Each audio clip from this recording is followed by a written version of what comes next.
अस्सलाम वालेकुम। Supreme court of Pakistan से सोहेल रशीद आपसे मुखातिब।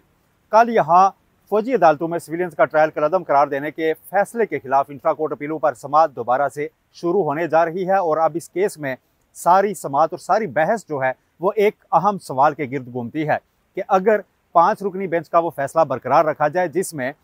फौजी अदालतों में सिविलियंस का हर तरह का ट्रायल कलअदम करार दिया गया है, तो फिर क्या मुस्तकबिल में अगर कोई कुलभूषण यादव जैसा जासूस पकड़ा जाए तो उसका ट्रायल वहां चल पाएगा, और ऐसे अगर कोई जारी ट्रायल हैं तो क्या उनको जारी रखा जा सकेगा? इस सवाल के जवाब में दलाइल दे रहे हैं सलमान अकरम राजा। इससे पहले साबिक chief justice Pakistan justice retired जज ख्वाजा के वकील ख्वाजा अहमद हुसैन अपने दलाइल मुकम्मल कर चुके हैं और अब यह समाअत 2-3 दिन में मुकम्मल होने का वाज़े इम्कान मौजूद है। और अदालत मुसलसल एक ही सवाल पूछ रही है कि जो दफात कलअदम करार दी गई आर्मी एक्ट की, क्या उनको वैसे ही कलअदम रखा जा सकता है या नहीं रखा जा सकता। और जो सवाल है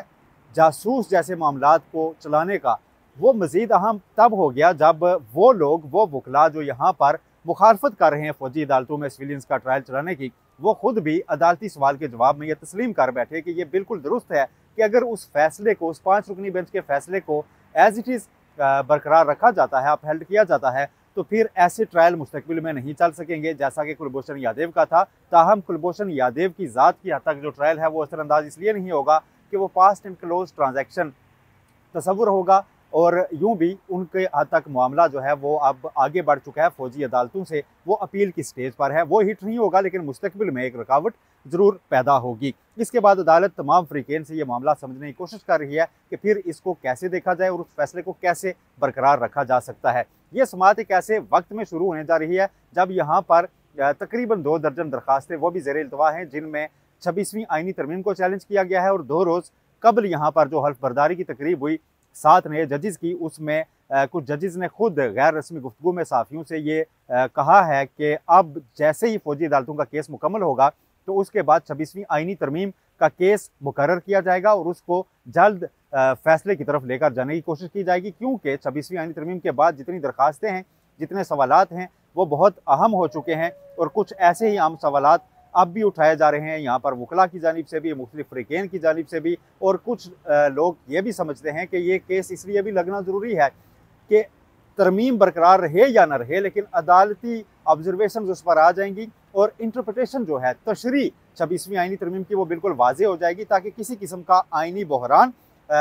जन्म न ले। क्योंकि एक बड़ा सवाल इस वक्त ये उठाया जा रहा है कि जब 26वीं आइनी तरमीम आ चुकी है, उसके बाद नए जजेस भी अपॉइंट किए जा चुके हैं और इस वक्त पूरे मुल्क की 5 हाई कोर्ट्स में से 4 हाई कोर्ट्स में कायम मकाम चीफ जस्टिस बैठे हैं, तो क्या कायम मकाम चीफ जस्टिस साहिबान को सुप्रीम जुडिशल कौंसिल जो कि जजेस के खिलाफ मिसकंडक्ट पर कार्रवाई करती है, उसका हिस्सा बनाया जा सकता है या नहीं? क्योंकि आइन में लिखा हुआ है कि जो सीनियर 2 चीफ जस्टिस होंगे हाई कोर्ट्स के, वो उसका रुकन होंगे। अब से थोड़ी देर पहले मैंने अटॉर्नी जनरल पाकिस्तान के सामने ये सवाल रखा तो उन्होंने कहा कि बज़ाहिर कोई ऐसा मसला दरपेश नहीं है और कोई कदगन नहीं है आइन में जो ये मना करती हो, बार लगाती हो कि एक्टिंग चीफ जस्टिस उसका हिस्सा नहीं बन सकते। लेकिन एक्टिंग चीफ जस्टिस चूँकि एक्टिंग ही होते हैं, कायम मकाम होते हैं, तो वो मुस्तकिल नहीं होते। सीनियर जो 2 मोस्ट जजेस होंगे उस पर एक राय ये थी कि जिनकी उम्र ज़्यादा होगी वो उसका हिस्सा बनेंगे सुप्रीम जुडिशल कौंसिल का, लेकिन अटॉर्नी जनरल का मौक़िफ़ ये है कि ऐसा नहीं है। उनकी जो डेट ऑफ अपॉइंटमेंट एज जज इन हाई कोर्ट होगी, यानी मुतलका हाई कोर्ट में जब वो जज बने, उससे उनकी सीनियरिटी का तयन इस मामले के लिए भी किया जाएगा। क्योंकि सवाल ये उठाया जा रहा था कि एक ही दिन अगर 4 कायम मकाम चीफ जस्टिस अपॉइंट किए गए हैं तो उनकी सीनियरिटी पर जो तनाज़ा होगा वो कैसे हल किया जाएगा, ये सारी चीज़ें भी देखी जानी है। और इसकी भी जब सुप्रीम कोर्ट में समाअत होगी 26वीं आइनी तरमीम की, तो उसके दौरान जब उसका शिकवार जायज़ा लिया जाएगा और उस पर जो भी जजमेंट आएगी वो उसकी तशरीह कहलाएगी और वो उसको उसी को फिर राय तस्वुर किया जाएगा और उसी को एक सेट पैटर्न के तौर पर कबूल किया जाएगा। क्योंकि इतलात ये थी कि इस वक्त जजेस के खिलाफ कुछ मिसकंडक्ट की शिकायत मौजूद हैं।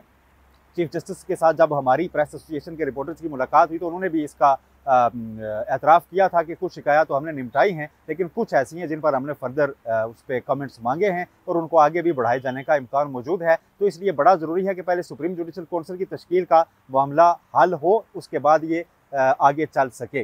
दूसरा अहम नुकता जो इस वक्त दरपेश है वो है हाई कोर्ट्स में मुस्तकिल चीफ जस्टिस की अपॉइंटमेंट का। अब 4 हाई कोर्ट्स हैं, उनमें चीफ जस्टिस कायम मकाम है और उसके लिए जुडिशल कमीशन का इजलास बुलाया जाना है ताकि मुस्तकिल चीफ जस्टिस की तैनाती की जा सके। लेकिन अभी तक ये इजलास नहीं बुलाया जा सका। ताहम एक और इजलास जरूर बुलाया गया है जो 28 फरवरी को होगा और उसमें लाहौर हाई कोर्ट में 4 नए जजेस को तैनात किया जाना है जो कि डिस्ट्रिक्ट जुडिशरी से ली जाएंगी। पंजाब की जिले अदालतों से 8 जजेस के नाम जेरे गौर हैं, उनमें से 4 को अपॉइंट किया जाना है। और ऐसे में एक सवाल ये उठ रहा है कि क्या अगर मुस्तकिल चीफ जस्टिस की तैनाती के लिए इजलास ना बुलाया जाए और chief justice Islamabad high court जो इस वक्त सबसे ज़्यादा खबरों में है, जस्टिस सरदार सरफराज डोगर, जिनको आर्जी तौर पर यहाँ पर अभी चीफ जस्टिस कायम मकाम लगाया गया है और उनकी सीनियरिटी का तनाज़ा अभी एक रिप्रेजेंटेशन में तो खारिज हुआ, लेकिन खबरें मौजूद हैं,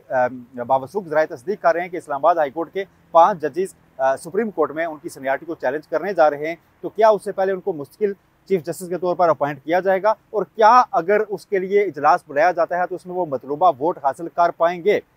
अब 13 रुकनी जुडिशल कमीशन उस पर फैसला करेगा। तो 2 माह या 3 माह तक शायद एक इतला ये भी है और इसकी भी ज़राए तस्दीक कर रहे हैं कि शायद कायम मकाम चीफ जस्टिस से ही काम चलाया जाए और इस्लामाबाद हाई कोर्ट में मुश्किल चीफ जस्टिस की तैनाती ना की जाए। लेकिन इस पर जो आइन हमने जब देखा 26वीं तरमीम के बाद, तो उसमें यह है कि अगर जुडिशल कमीशन के अरकान 2/3 से एक फैसला करें और कहें कि दरख्वास्त लिखें चेयरपर्सन को, सुप्रीम जुडिशल काउंसिल के सरबराह यानी चीफ जस्टिस याहिया अफरीदी को, कि आप एक इजलास बुलाएं और कायम मकाम चीफ जस्टिस की बजाय मुश्किल चीफ जस्टिस की तैनाती करें, तो फिर वो इजलास बुलाना ज़रूरी हो जाएगा। और अगर वो इजलास नहीं बुलाया जाता, 15 दिन के अंदर बुलाना ज़रूरी होगा इनके मुताबिक। और अगर इजलास नहीं बुलाया जाता तो फिर जो सेक्रेटरी होंगे कमीशन के, वो खुद उसके बाद 6 रोज़ के अंदर 7 रोज़ के अंदर उस इजलास को बुलाने के पाबंद होंगे, यानी 21-22 दिन के अंदर वो इजलास लाजमी हो जाएगा। ऐसे में एक इम्कान ये भी जाहिर किया जा रहा है कि जो अपोजिशन के अरकान हैं जुडिशल कमीशन का हिस्सा, barrister Gohar Ali Khan chairman PTI हैं, बैरिस्टर अली जफ़र हैं, उनकी जानिब से एक ऐसा खत इनिशिएट किया जा सकता है। लेकिन फिर देखना होगा कि वो बाकी मेंबरान को इस पर अपने साथ साइन करने पर आमादा कर सकते हैं या नहीं। जस्टिस मंसूर अली शाह और जस्टिस मुनीब अख्तर के बारे में वाजे एक राय मौजूद है कि वो इस पर साइन कर सकते हैं। और साथ उनका अगर जस्टिस जमाल खान मंदोखेल और जो पाकिस्तान बार से उनके मेंबर हैं जुडिशल कमीशन के अख्तर हुसैन, वो भी दे देते हैं, तो फिर ये खत इनिशिएट हो जाएगा और उसके बाद मुश्किल चीफ जस्टिस की अपॉइंटमेंट के लिए कमीशन को आगे बढ़ना ही होगा और कोई रास्ता मौजूद नहीं है। और अगर मुश्किल चीफ जस्टिस की तैनाती में जस्टिस सरदार सरफराज डोगर मतलूबा वोट हासिल करने में कामयाब होते हैं तो यकीनन वो चीफ जस्टिस होंगे। लेकिन चीफ जस्टिस याहिया अफरीदी चूँकि पहले उनकी सीनियरिटी पर जिस रोज़ वो IMF के वक्त से मिले, उसके बाद जब हमसे उनकी मुलाकात हुई तो उन्होंने खुद बताया था कि वो एक ऑब्जेक्शन रेज कर चुके हैं कि अभी शायद इनकी सीनियरिटी बनती नहीं, तो क्या फिर वो मतलूबा वोट हासिल कर पाएंगे? अगर इसका जवाब ना में हुआ तो फिर 3 ही सीनियर जजेस को कंसिडर किया जाता है। तो फिर ऑप्शन रह जाएगा जस्टिस मोहसिन अख्तर कियानी और जस्टिस मियां गुल हसन औरंगजेब का, जो फिलहाल सुप्रीम कोर्ट में आर्जी जज का हल्फ उठा चुके हैं। इन 2 में से एक को इस्लामाबाद हाई कोर्ट का जज भी अपॉइंट किया जाना होगा और फिर लाजमी यही ऑप्शन बाकी बचता है। ये सारी चीज़ें इंतहाई दिलचस्प इस वक्त हो चुकी हैं और इनको मज़ीद दिलचस्प बनाया है आज होने वाली एक पेशरफ्त ने। और वो पेशरफ्त ऐसी है कि जो सीनियर तरीन जजेस हैं सुप्रीम कोर्ट ऑफ पाकिस्तान में और जिन्होंने वाज़ेह तौर पर एक पोजीशन ले रखी थी, अपनी राय का इजहार कर चुके थे और मुसलसल कह रहे थे कि 26वीं आईन तरमीम को पहले डिसाइड करना चाहिए, उससे पहले नए जजेस को भी नहीं लाया जाना चाहिए। जितनी भी इंतज़ामी कमेटियाँ हैं और इंतज़ामी ओहदे हैं सुप्रीम कोर्ट ऑफ पाकिस्तान में, उनसे उनको हटा दिया गया है। और जो तश्कील नो की गई है चीफ जस्टिस याहिया अफरीदी की जानिब से, उसमें वाज़ेह तौर पर देखा जा सकता है कि नए जजेस तो शामिल हैं, justice Syed Mansoor Ali Shah, justice Munib Akhtar, justice Athar Minallah और जस्टिस आयशा मलिक उसका हिस्सा नहीं है। बिलखसूस 4 सूबे और 5वीं इस्लामाबाद आ जाता है। यहाँ की जो हाई कोर्ट इंसदाद दहशतगर्दी की अदालतें हैं, उनके इंतज़ामी जज जो हैं वो मुकर्रर कर दिए गए। जस्टिस मुसरत अली निगरान जज होंगी KPK में, जस्टिस मलिक शहजाद पंजाब में, जस्टिस आशम काकड़ जो है वो बलोचिस्तान में इंसदाद दहशतगर्दी अदालतों के निगरान, जस्टिस सलाहुद्दीन पंवर सिंध में और इस्लामाबाद की हद तक जस्टिस आमिर फारूक। और इंसदादी दहशतगर्दी अदालतों की हद तक अगर बात करें, जब से चीफ जस्टिस याहिया अफरीदी ने अपना हल्फ उठाया है उसके बाद मुसलसल ये इसको फोकस कर रहे हैं कि यहाँ से जल्द फैसले आ सकें। मीटिंग भी कॉल की थी उन्होंने एडमिन जजेस की, जो ATC के जजेस हैं। उसके बाद अब इनके निगरान जजेस सुप्रीम कोर्ट में मुकर्रर किए गए हैं ताकि जल्द इसके फैसले आ सकें, क्योंकि फौजी अदालतों के केस में जो फौजी अदालतों की हिमायत में आवाज़ें हैं वो यही कहते हैं कि इंसदादी दहशतगर्दी की अदालतें मौसर तौर पर कार्रवाई नहीं करती, इसलिए जो मुजरमान है और जो मुलजमान हैं वो बच निकलते हैं। इसी तरह जो बाकी कमेटीज़ हैं सुप्रीम कोर्ट की बिल्डिंग की हद तक, वो भी जस्टिस शफी सिद्दीकी, जस्टिस आमिर फारूक हैं, IT कमेटी में चीफ जस्टिस यहिया अफरीदी खुद हैं। इस तरह से मुख्तलिफ कमेटीज़ जो हैं वो तश्कील दी गई हैं जिसमें सीनियर जजेस मौजूद नहीं हैं, और अब इंतज़ामी तौर पर सारे मामलात नए आने वाले जजेस प्लस चीफ जस्टिस पाकिस्तान के पास चले गए हैं। ऐसे में आइंदा 15 से जो 20 दिन हैं ये इंतहाई अहम हो चुके हैं। तमाम नज़रें सुप्रीम कोर्ट पर रहने वाली हैं। ये आज का एक इब्तदाइया पूरा सारी इन्फॉर्मेशन जो इस वक्त सब चीज़ें चल रही हैं आपके सामने रखी, क्योंकि आज से आप बाकायदगी से हमें समा डिजिटल पर सुप्रीम कोर्ट से और अदालती महाज से जितनी भी खबरें हैं वो आप जान सकेंगे, उनका पस मंज़र आपके सामने हम रख सकेंगे। एक एक्सक्लूसिव रिपोर्ट की सूरत में हम आपके सामने रखा करेंगे, क्योंकि पाकिस्तान में जो अदालत है, पाकिस्तान की सियासत का भी उससे कहीं ना कहीं पिछले कुछ 5-7 साल से गहरा ताल्लुक है, और इन्हीं राहदारियों के गिर्द घूम रही होती है सियासत भी। इसलिए सारी चीज़ों को जोड़कर मुकम्मल पिक्चर आपके सामने रखा करेंगे। आप अपना फीडबैक ज़रूर दीजिएगा। अब तक के लिए इतना ही। अल्लाह हाफिज़।